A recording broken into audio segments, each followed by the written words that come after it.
Okay, so a few hours after Meghan's Bombshell interview with The Cut, Nine Honey did a breakdown of 9 things that we learned from Meghan's Bombshell interview, magazine interview. So let's have a look because it's quite interesting. I had a bit of a read through this.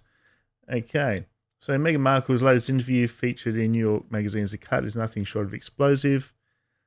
Duchess Sussex opens up about her time in the royal family following her 2018 marriage to Prince Harry, what led to their decision to quit their roles and relocate from the UK to the US, and how they are feeling about the future of their family and professional endeavours. All sounds very interesting. Here we go. So the article leaves nothing unasked, though Meghan 41 does play coy on many of the harder topics up by journalist Alison P. Davis. Why does that not surprise us? She likes to be in control, hey? Does not like surprise questions. Here are 9 things revealed, things Meghan revealed, and one question refuses to answer. Meghan is returning to social media. No! Oh no. The Duchess plans to return to Instagram, having closed down all social media accounts and her blog to Tig ahead of joining the royal family. Though you can get hold of back catalogue of the Tig, I'll leave a link up over there. Hang on. There. I did a video on how you can get hold of the Tig through the Wayback Time Machine, Internet Time Machine. So I'll leave a link up there. So it appears Meghan was happy to offer up this information. Well, of course, it's self-promotion, with Davis describing the royal as leaning forward in a conspiratorial hush, asking if she wanted to know a secret before really revealing, I'm getting back on Instagram. Oh my God. After closing her accounts, when Harry and Meghan joined the Duke and Duchess of Cambridge under the Kensington Royal accounts before starting their own under the brand Sussex Royal, which you can't use anymore. As part of their exit agreement with the Royals, the couple ceased using this brand, replacing it with their new venture, Archewell. However, Meghan's imminent return to social media in a personal capacity is sure to excite followers, and that's why I'm not excited about it. The real reason she didn't publicly release the photos of Archie, now this is a bombshell. And it is going to burn some bridges. Meghan claims she chose, get this, let's look at this slowly. Meghan claims she chose not to release photos of Archie 3 and daughter Lilibet 1 in accordance with royal tradition due to racial slurs from the public. We read that right? Racial slurs. It's always our fault, isn't it? There's literally a structure by which, if you want to release a photos of a child as a member of the family, you first have to give them to the royal rota. Okay? So that's the pool of photographers, the press. This is the bombshell. I'm doing this slowly so this can sink in. Why would I give the very people that are calling my children the N word? This is what she's claiming, that the royal rota, she's just saying that she first have to give them to the royal rota. And why would I give to the very people that are calling my children the N word a photo of my child before I can share it with the people that love my child? Or did you give it to your dad? No. You tell me how this makes sense and I'll play that game. Well, it makes sense because it's all rubbish. They weren't calling your children the N-word. You can't have it both ways. Like, look how white they are for a start. So, yeah, okay. All right. We'll play along. All right, so this is interesting. She didn't meet Tyler Perry until after her marriage to Harry, because that's where they first stayed, in Tyler Perry's house when they first came to US. Following Harry and Meghan's departure from the UK, following a stint in Canada, they moved into a home owned by American actor and filmmaker Tyler Perry. While this news led many to assume Meghan and Perry were firm friends ahead of their generous offer, she explained in an interview she only met Perry following her exit from the UK. This could be believable. I'm going to put plausible on this one. The Duchess said Perry reached out to her following the royal wedding, saying he was praying for her due to the gravity of biracial women marrying into the royal family. Of a biracial woman, I was thinking. Yeah, there's only one. Okay, so that makes sense. That sort of rings true. This is quite plausible that somebody of African American descent wants to help her out and so forth. So even though he didn't know her, I'd say that's plausible. Perry reportedly told the former actress to reach out if she was ever in need, which she eventually did. This was how the Sussexes ended up in their home in Southern California, where they ultimately purchased their own home. Yep, I'll say that's plausible. I'm not going to say that's BS. That sounds pretty plausible. That's interesting because they're working on a show about their lives for Netflix, but it's not a reality show.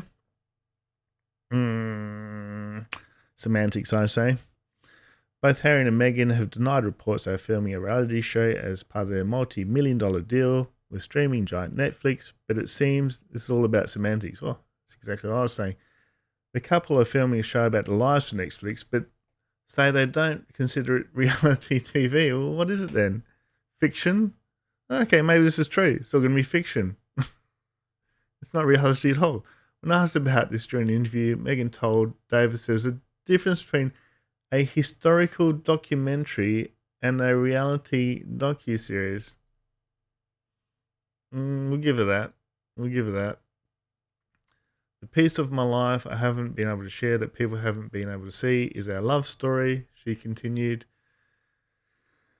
When pressed by Davis to confirm or deny a series has been made about their lives together, Meghan responds, "What's so funny is I'm not trying to be cagey. I don't read it." Sorry, guys. Oh my god, this is the funniest thing ever. I don't read any press. Yet she knows everything the press is saying, she claims. Don't read it. Well, it's just telepathically just comes into your head. So I don't know what's confirmed. I'll tell you, Liz Garbus is incredible. Liz Garbus also worked on Pearl. She then told a journalist she'd leave it to her publicist and Netflix to explain the nature of the show or whatever. It's gonna be reality TV in some form, isn't it? I reckon there's gonna be cameras following them around. So yeah, Meghan still holds some resentment towards the royals. Victimhood again. Meghan made her feelings about the couple's exit from the royal family clear, explaining that while she and Harry were willing to continue to work at the same time as creating their own projects, this offer was declined. Well, no, that was made clear. You can't have one foot in the royal, one foot out of the royal family. No.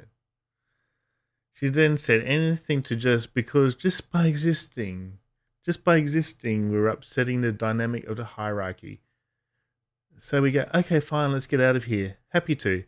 No, Meghan. It wasn't by existing that you were upsetting the dynamic of the hierarchy. It was your behavior that was upsetting the dynamic of the hierarchy. You were trying to go against the protocol. Not you existing. If you just sat there like a dummy, everything would have been fine. It's as soon as you opened your mouth and was upsetting the staff who were in tears and who quit and then demanded all sorts of things and then started complaining about the royal family, then did an Oprah interview once you got to the US. All these sort of things is what is upsetting the royal family. Is it so hard for you not to understand this? At this point, Davis writes that Meghan put her hands up in mock defeat. Victim again. Victim. It's always about Meghan the victim. She really needs to wake up to herself. I don't know whether she will. I don't think she will. You know, she's stuck in... There's usually a traumatic event that triggers this sort of thing, and she's sort of stuck in around maybe 10, 12 years old. So a psychologist would sort this out. She needs lots of therapy. Meghan added that other royal family members had remained part of the monarchy in this capacity, and she feels there was something more behind the denial. Well, no, Harry's pretty senior. Mm-hmm. Yeah, that's what was behind the denial. There's definitely a hierarchy. That, for whatever reason, is not something they were allowed to do, even though several other members of the family do that exact thing. No, we've covered that. She's just speaking half truths. She's not seeing the big picture. Although maybe she does see the big picture and she's just manipulating us. One of the two. Either way, it's frustrating. Meghan has no plans to contact her father. Well, thank you for actually saying this straight out, because I've been saying to Thomas Markle Jr. this. Should I say? I spoke to Thomas Markle Jr. privately. We'll never reveal what I said to him or anything, but yeah. Posted on his Instagram and so forth as well. All right. It seems Meghan has no plans to reach out to her father, Thomas Markle Sr., despite the fact he is reportedly in poor health. Yeah, exactly. I knew this. I knew that she wants to just get rid of him. Does not care. He can't offer her anything. He suffered a stroke earlier this year and underwent heart surgery ahead of the royal wedding in 2018. Exactly. The father and daughter fell out when Thomas participated in staged paparazzi photos ahead of the wedding, the incident organised by his older sister and Meghan's half-sister, Samantha. I didn't think there was anything wrong with it because he needed some decent photos of himself. Yeah, as they're looking, in the cafe, looking at the, history of, was it royal buildings or something? He had this book open and been, measured up for a suit and that sort of thing. Really, I didn't think there was anything wrong with it at all. Really, she was just looking for an excuse not to have him there because she knows that he's his own man and will talk to the press, and she can't control him, so therefore he's a liability to her. That's my opinion. From there, relationship deteriorated. Thomas claimed the couple failed to provide him with advice and support how to deal with the public following the daughter's engagement to Prince Harry. Fair point.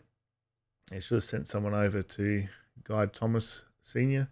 When Thomas and other family members gave several paid media interviews about their relationship with Meghan, it seems she chose to walk away from her relationship with her father. That part sounds true. Meghan confirmed this during the interview when discussing Harry's relationship with his father, Prince Charles. Harry said to me, "I lost my dad in the process. It doesn't have to be the same for them as was for me, but that's his decision." His decision? No, it's Meghan's decision. Anyway, Meghan has her own. Lilibet has her own nanny. Meghan needs a nanny. She acts like the child. During the interview, having accompanied Meghan to pick up Archie from preschool, the journalist observed Lilibet with her nanny. We pulled up at the house and Archie leaps out. Harry is ending a phone call as Archie throws himself around his legs. Lilibet, unsmiling. Hey, it's got Meghan's personality. Lilibet, unsmiling with watchful, bright blue eyes, is brought out by her nanny. She is small and also ginger, and when there is a small person in the room, not smiling is a reflex to do anything to entertain them. It isn't known if Archie has his own nanny or is cared for by the same nanny caring for Lilibet, or if he doesn't have one at all. However, following his birth, the couple confirmed they had hired a non-live-in nanny to help out with their son during the day, taking care of nighttime duties themselves. Oh my God, they're such good parents. Wow, they look after him at night. There you go. So number 8, they take Archie to schools and parties themselves. It's amazing. During the interview, Meghan explained fellow parents are often surprised when she and Harry take Archie to birthday parties themselves. She describes one such party for a classmate. I was in a bouncy castle and saw this 1-year-old inside. I was like, "Where's your mum?" And this mum on the outside goes, "Oh, hi, I'm here. I wasn't sure if I should come in," Meghan tells Davis. I was like, "Do you need your child? Of course you can come in." Oh, she's such a great parent, isn't she? Davis also accompanied Meghan to pick Archie up from preschool, describing the role scooping her son up in a hug so full of genuine emotion that both closed their eyes. Oh, she is capable of emotion. I'm turning. Harry and Meghan generally love living and working together. This is the last point. During the interview, Meghan took the time to describe her relationship with her husband of 4 years. Prince Harry saying they were looking forward to showcasing their relationship and love in the aforementioned Netflix show, whatever form that may take. So really it's just a big publicity exercise. When Harry wandered into a room in which Davis was conducting the interview, he offered up, most people that I know and many of my family, they aren't able to work and live together. It's actually really weird because it seems like a lot of pressure, but it just feels normal and natural and normal. So yeah, things aren't going to go well with Meghan until she makes amends with her family. Her father especially is in ill health. Who knows how many more years he's got to live. The Queen is, as we speak, well, we haven't seen her for a month. She's looking very frail. Last time I saw her, she did look like she lost a lot of weight. So, the Queen's probably on her last legs too. She might only last 1 or 2 more years, maybe. So, yeah, lots of things happening, and she's really got to suck it up and put her pride to one side and make amends with her family. Is my advice to Meghan and Harry. Both of them should be back in the UK or going to UK regularly for Harry to spend some time with his grandmother, and Meghan should be, if Harry goes alone to the UK, she should be spending time with her dad. He's got a massive mansion, 13 blooming bathrooms. They're not going to bump into each other even. Bring him into the mansion. We saw before when Harry was in England that Doria was staying at the mansion. So yeah, it definitely works. All right, guys. So leave your comments below. I think this is all I'm going to do for Meghan at the moment. Might read through this transcript or an article about the new Spotify interview with Mariah Carey, which I found quite interesting.